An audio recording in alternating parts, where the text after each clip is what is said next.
जब सुरुदेखि नै फोन गर्ने लेडिजले त्यहाँ फोन गरेर ठ्याक्क ऊ चाहिँ आइपुगेपछि नानीलाई चाहिँ हामीले तलको भाइ विक्की भन्ने भाइले त्यससँग ड्रप गर्न जानुभयो। त्यसपछि एकैपल्ट हामीले घर फर्केन, गार्जेनले फोन गर्नुभयो। फोन गरेको समयमा चाहिँ के भने म चाहिँ यसरी फर्म भर्दैछु भनेर मात्र त्यति भन्यो। अनि कहाँ के कसो सोद्धाखेरि उसले त्यो अर्को व्यक्तिलाई सोध्दै भने उसले स्वीकार गर्यो, प्रशासनसम्म स्वीकार गर्यो। पछिबाट चाहिँ उसले चाहिँ हामीलाई यसरी यो नानीले चाहिँ Hey guys, welcome back to another case with me. Today we are talk about ख्याति श्रेष्ठा। 19 साल की एक हंसती खेलती लड़की की अचानक मौत हो जाती है और पुलिस को आसपास वाले इलाकों में इंसानी शरीर के टुकड़े भी मिलते हैं। करीब 13 साल पहले नेपाल की सबसे दिल दहला देने वाली घटना सामने आती है। इस कहानी के घटने के बाद नेपाल के कई लोगों, स्पेशली कॉलेज के स्टूडेंट्स में काफी गुस्सा देखने को मिलता है और अगर आप भी इस कहानी को सुनेंगे तो आपका मन भी यही करेगा। इस केस के बाद नेपाल की जनता सड़कों पर आ गई थी और वो जल्द से जल्द आरोपियों को सजा दिलाना चाहती थी। इसी तरह आसपास के कई इलाकों ने भी इस केस पर अपना विरोध दिखाया था। सो हु इज श्रेष्ठा? कौन थी ख्याति श्रेष्ठा?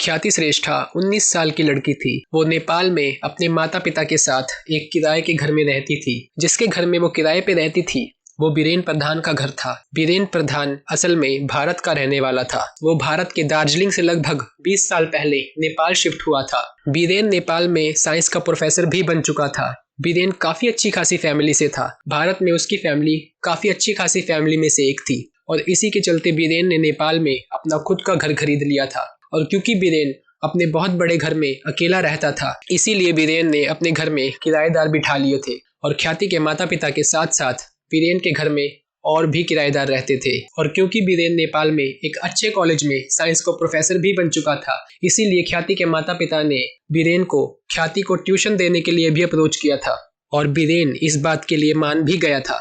फिर कुछ समय बाद बीरेन को अपना वो घर बेचना पड़ा और सारे किराएदारों को वो घर छोड़ना पड़ा और ख्याति के साथ उसके माता पिता किसी और इलाके में किराए के घर में रहने लगे। ऐसे ही देखते देखते टाइम बीतता गया और वो बीरेन को भुला चुके थे। ख्याति के माता पिता को ये लगने लगा था कि शायद बीरेन वापस से भारत चला गया है और अपनी फैमिली के साथ ही रहने लग चुका है। ओके, लेट्स टॉक अबाउट ख्याति बाय द वे। ख्याति अपने माता पिता की इकलौती बेटी थी और वो पढ़ाई लिखाई में भी काफ़ी अच्छी थी। ख्याति अपनी पढ़ाई लिखाई को लेकर और अपने माता पिता को लेकर काफ़ी सीरियस थी और इसी चीज को देखते देखते ख्याति के माता पिता ख्याति की आगे की पढ़ाई के लिए बीरथनगर से काठमांडू आ गए थे और वहां भी एक किराए के मकान में रहने लगे थे। और ख्याति का दाखिला उन्होंने जुबिलियंट कॉलेज रिसर्च सेंटर में करवा दिया था। ख्याति अब 12th क्लास में पढ़ रही थी।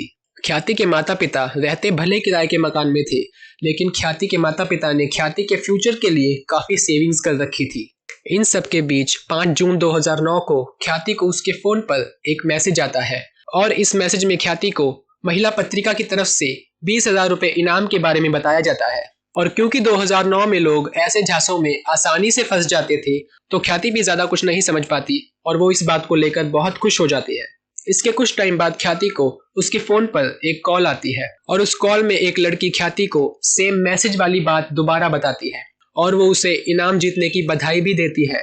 वो लड़की ख्याति को ये बोलती है कि इनाम की रकम लेने के लिए आज दोपहर 1 बजे के करीब बताए गए एड्रेस पर पहुंच जाए। ख्याति ये बात अपने पेरेंट्स को भी बताती है, लेकिन उसके माता पिता भी इस बात को ज्यादा नहीं समझ पाते और वो भी खुश हो जाते हैं। थोड़ी देर बाद ख्याति अपने घर के नौकर राम के साथ बताए गए एड्रेस काठमांडू की पुताली सड़क पर पहुंच जाती है, लेकिन वो लड़की उसे ये भी बताती है कि इनाम के रिलेटेड सारी कार्यवाही करने के लिए काफी टाइम लग जाएगा। इसीलिए ख्याति अपने घर के नौकर राम को वापस से घर भेज देती है। राम के घर जाने के बाद एक लड़की ख्याति के पास आती है और वो लड़की खुद को विमेन मैगजीन की रिप्रेजेंटेटिव बताती है और वो लड़की ख्याति को ये भी बोलती है कि कॉल पर ख्याति ने उसी से बात करी थी। वो लड़की ख्याति को लेकर पास के एक अपार्टमेंट में चली जाती है और वहाँ ख्याति की मुलाकात एक आदमी से होती है। ख्याति उस आदमी को देखकर चौंक जाती है और वो आदमी भी ख्याति को देखकर चौंकने का नाटक करता है। वो आदमी खुद को उसी ही मैगजीन से जुड़ा हुआ व्यक्ति बताता है। वो आदमी ख्याति को कोल्ड ड्रिंक भी ऑफर करता है और अपनी कार्यवाही में लग जाता है। इस कार्यवाही को होते होते सुबह से शाम हो जाती है, लेकिन अभी तक ख्याति घर नहीं पहुंची थी। उसके माता पिता काफी टेंशन में आ चुके थे और वो ख्याति को लेकर काफी चिंता में थे। ख्याति के माता पिता ख्याति को लेकर परेशान ही थे कि इन सब के बीच ख्याति के पिता के फोन पर एक मैसेज आता है और उस मैसेज को पढ़कर ख्याति के माता पिता के पैरों के नीचे से जमीन खिसक जाती है। बताया जाता है कि ख्याति का किडनैप हो चुका है।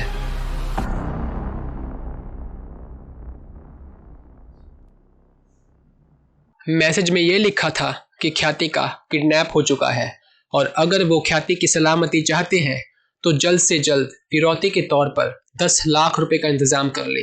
लेकिन इससे भी ज्यादा ख्याति के माता पिता इस बात को लेकर ज्यादा डर जाते हैं कि उस मैसेज में आगे ये भी लिखा था कि अगर गलती से भी उन्होंने ये बात पुलिस को या किसी और को बताई तो आपकी बेटी जिंदा नहीं बचेगी। इस बात को सुनकर ख्याति के माता पिता जल्द से जल्द 10 लाख रुपए का इंतजाम कर लेते हैं।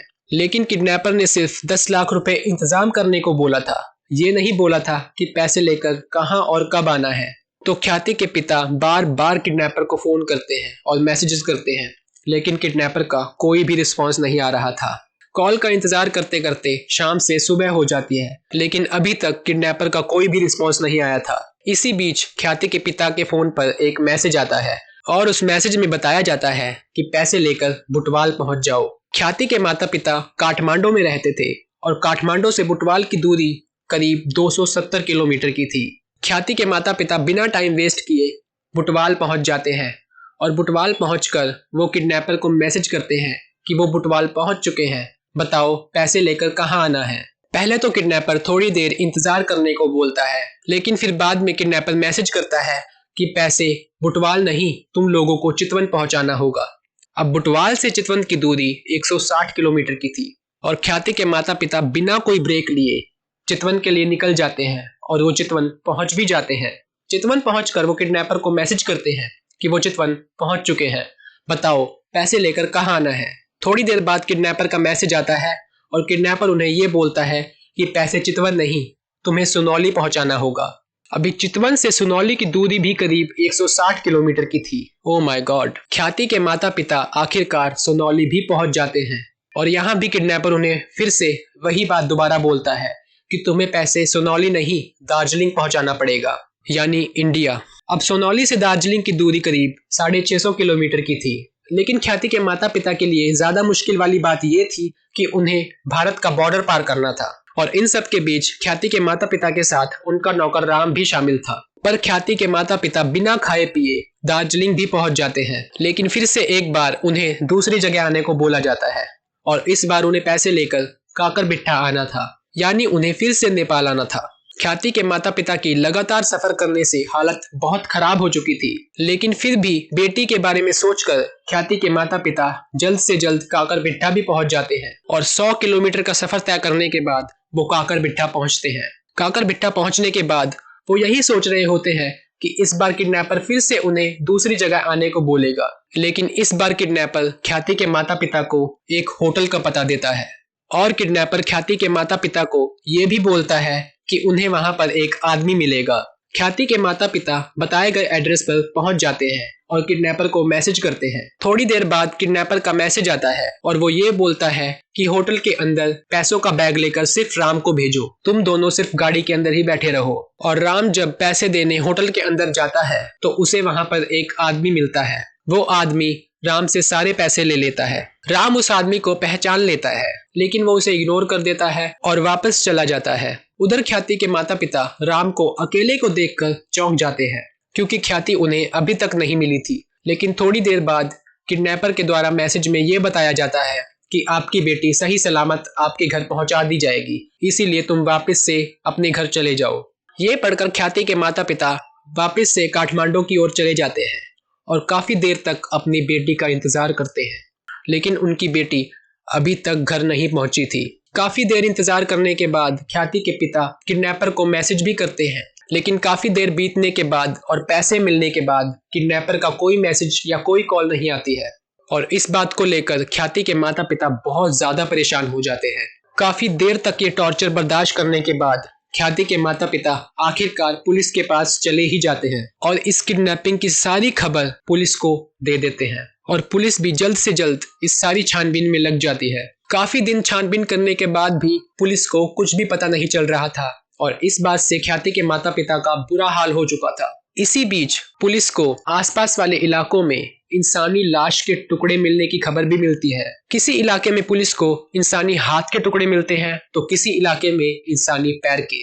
अब ख्याति को गायब हुए पूरे 15 दिन हो चुके थे, लेकिन अभी तक ख्याति का कोई भी अता पता नहीं था। ख्याति के माता पिता भी ख्याति को लेकर काफी डरने लगे थे और इसी बीच पुलिस को इंसानी सर मिलने की भी खबर मिलती है और क्योंकि वो सर पूरी तरह से खराब हो चुका था, इसीलिए ये पता लगाना मुश्किल था कि ये किसकी लाश है। पुलिस उस सर को भी दूसरी लाश के टुकड़ों के साथ रख लेती है। इन सब के बीच ख्याति की माँ पुलिस को एक बात बताती है। वो बताती है कि जब उन्हें पैसे लेकर होटल में बुलाया गया था तो वहां होटल में उन्हें एक आदमी दिखा था, लेकिन अपनी बेटी की चिंता को लेकर उन्होंने इस बात को इग्नोर कर दिया था। वो आदमी और कोई नहीं, बीरेन प्रधान था, जिसके किराए के घर में कभी ख्याति और उसके माता पिता रहते थे। इस बात को सुनकर पुलिस जल्द ही बीरेन की छानबीन में लग जाती है और थोड़े दिन छानबीन करने के बाद आखिरकार बीरेन पुलिस के हाथ आ जाता है। अब बीरेन के पकड़े जाने पर पुलिस बीरेन से पूछताछ शुरू करती है। शुरू में बीरेन पुलिस से बहुत कॉन्फिडेंटली बात कर रहा था। बीरेन को देखकर पुलिस को ये लग रहा था कि बीरेन ने उनके सवालों की पूरी तैयारी कर रखी है। फिर जब पुलिस बीरेन को उस दिन होटल में देखे जाने की वजह पूछती है तो पहले बीरेन काफी चौंक जाता है और बीरेन इस बात पर अपने स्टेटमेंट 3 से 4 बार चेंज करता है। तो ऑब्वियसली पुलिस भी सख्ती से उससे पूछताछ शुरू करती है और फाइनली सच बाहर आता है। बीरेन ने ये बात खुद एडमिट करी थी कि उसी ने ख्याति का मर्डर किया है।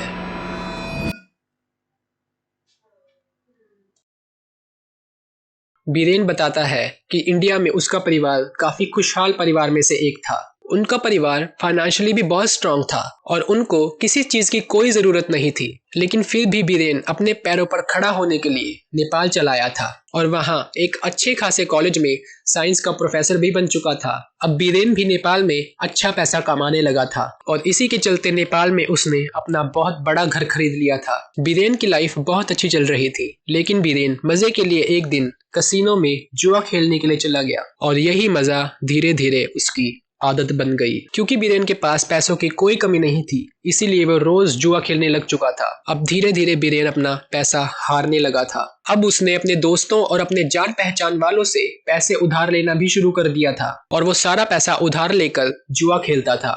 धीरे धीरे बीरेन के पास सारा पैसा, सारी सेविंग्स खत्म होने लगी थी और जिन लोगों से बीरेन ने उधार ले रखा था वो लोग भी उससे पैसा मांगने लगे थे और बीरेन की फैमिली ने भी उससे पैसा देने के लिए मना कर दिया था और इसी उधार के चक्कर में बीरेन को अपना घर बेचना पड़ा। लेकिन उसका कर्ज इतना ज्यादा बढ़ चुका था कि घर बेचने के बाद भी वो कर्ज चुका नहीं पा रहा था और वो खुद एक किराए के घर में रहने लगा था। इसी बीच 4 जून 2009 को बीरेन को ये पता चलता है कि ख्याति के माता पिता ख्याति को लेकर काठमांडू आ गए हैं और वहाँ एक किराए के घर में रहते हैं। इसीलिए बीरेन ख्याति के माता पिता को मिलने के लिए उनके घर चला जाता है और वहां जाकर बीरेन को ये पता चलता है कि ख्याति के माता पिता ने ख्याति को लेकर काफी सपने पाल रखे हैं। क्योंकि ख्याति पढ़ने लिखने में बहुत अच्छी थी तो ख्याति के माता पिता ने ख्याति को विदेश भेजकर भी पढ़ाने का इरादा कर लिया था और इन सब के लिए ख्याति के माता पिता ने अपनी प्रॉपर्टीज भी भेज दी थी। और जब ये बात बीरेन को पता चलती है कि ख्याति के माता पिता के पास अच्छी खासी रकम मौजूद है तो बीरेन के दिमाग में फिरौती के लिए ख्याति को किडनैप करने का प्लान बनता है। बीरेन के इस प्लान में बीरेन के साथ उसकी एक स्टूडेंट भी शामिल थी जिसका नाम था मैरीना शाक्या। मैरीना उसी स्कूल में पढ़ती थी जिस स्कूल में बीरेन प्रोफेसर था। थोड़े पैसों का लालच देकर बीरेन ने अपनी स्टूडेंट को भी इस प्लान में शामिल कर लिया था। मैरीना ने ही 5 जून 2009 को ख्याति को फोन कर इनाम वाली बात बताई थी और बिल्डिंग में पहुंचने के बाद ख्याति को बीरेन से मिलाने वाली लड़की भी मैरीना ही थी। मैरीना का काम बस यहीं तक था। बीरेन ने बताया कि ख्याति अब मुझे पहचान चुकी थी, इसीलिए वो ख्याति को जिंदा नहीं छोड़ सकता था और जब कोल्ड ड्रिंक पीने के बाद ख्याति बेहोश हो गई थी तो उसके बेहोश होने के 1 घंटे के बाद बीरेन ने ख्याति का गला घोंटकर उसकी हत्या कर दी थी। ख्याति की हत्या करने के लगभग 4 से 5 घंटे के बाद बीरेन ने ख्याति की बॉडी के टुकड़े किए और 17 से 18 किलोमीटर के दायरे में अलग अलग जगह पर अलग अलग टुकड़े फेंक दिए। बीरेन के दिमाग में ये था कि अगर पुलिस को टुकड़े मिल भी गए तो वो इंसान की पहचान इन टुकड़ों से नहीं कर पाएगी। लेकिन कुछ दिनों बाद सच सामने आ चुका था। इस केस के खुलासे के बाद नेपाल में कई स्टूडेंट और आम लोग ख्याति के इंसाफ के लिए सड़कों पर उतर आए थे और इस प्रेशर की वजह से पुलिस और प्रशासन पर काफी जोर आ चुका था। इसी के दौरान 1 साल के अंदर अंदर फाइनली 2010 में कोर्ट ने बीरेन को ख्याति की किडनैपिंग और मर्डर में शामिल होने पर 39 साल की सजा सुनाई थी और बीरेन के कहने पर ख्याति को फोन करने वाली मैरिना शाक्या को ख्याति की किडनैपिंग में शामिल होने की वजह से 20 साल की सजा सुनाई थी। इस घटना ने नेपाल में हर स्टूडेंट के सोचने का तरीका बदल दिया था। जो स्टूडेंट्स अपने टीचर पर आंख बंद कर विश्वास करते थे वो भी अब डरने लगे थे और उन्हें शक की नजर से देखने लगे थे।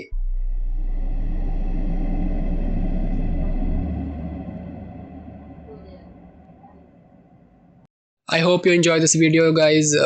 अगर आपको ये वीडियो पसंद आई तो लाइक कर दो और अगर आप चाहते हैं कि मैं ऐसी वीडियो आपके लिए बनाता रहूं तो आप सपोर्ट भी कर सकते हो मुझे इस चैनल को सब्सक्राइब कर। Thank you so much and मिलते हैं अगली वीडियो में।